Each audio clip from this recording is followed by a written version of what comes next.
ඔන්න අද නම් මම ඔයාලට ගෙනාවේ බොහොම පොඩි වීඩියෝ එකක්. මේක මගේ ක්ලාස් එකේ බටන් හෝල් එකක් අතේ මහ ගන්න හැටි තමයි කියලා දෙන්නේ. ඔයාලගේ අදාළ ප්‍රමාණය තියෙනකොට බටන් එකක් අරගෙන පුළුවන් නම් බටන් එකේ ප්‍රමාණය මාක් කරගන්න. හරිද? දැන් ගොඩක් වෙලාවට ඔයාලා දාන්නේ ෂර්ට් බටන් එකක් නම් මෙහෙම බටන් එකේ ප්‍රමාණය මාක් කරගන්න. හරිද? ඒ මාක් කරලා ඒ දිගටනේ ඒවට හෝල් එක ඕනේ නේද? එතකොට ඒ ප්‍රමාණයට මේක කපන්න තියෙනවා.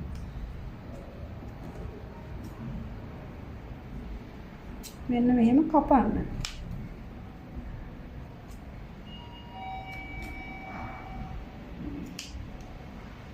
මෙහෙම කපන්න. කපලා ඉවර වෙලා කන පිටපැත්තේ මේක අඟල් නෙමෙයි අතරම පොයින්ට් එකක් විතර එහයින් අරගෙන අර තොණ්ඩුවක් වැටෙන්න ගන්න. මේ කපපු හෝල් එකෙම තමයි එළියට එන්නේ.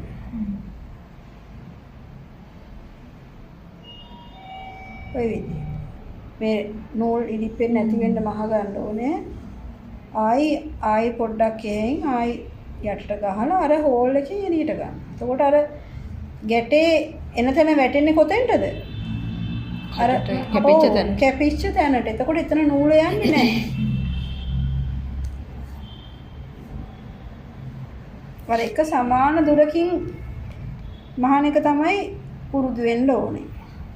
මේකට කියන්නේ බ්ලැන්කට් මැස්ම නේද? ඉතින් ඒ විදිහට ලස්සනට බ්ලැන්කට් මැස්ම යොදාගෙන බටන් හෝල් එක මහන හැටි මම කියලා දුන්නේ. ටිකක් පැහැදිලි මදි ඇති වීඩියෝ එක.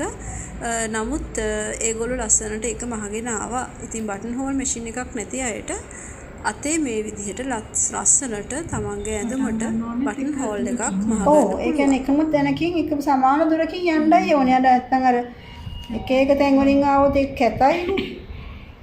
ඕන වටෙත් මකන්න පුළුවන් විදිහට පැන්සලකින් හරි ඇඳ ගන්න.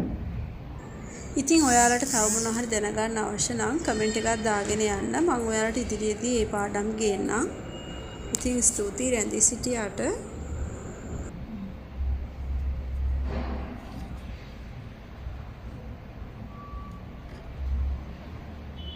ඔය විදිහට බහන වටේටම. අර මේක ළඟින් තව ටිකක් ගන්න පුළුවන් නම් තව ලස්සන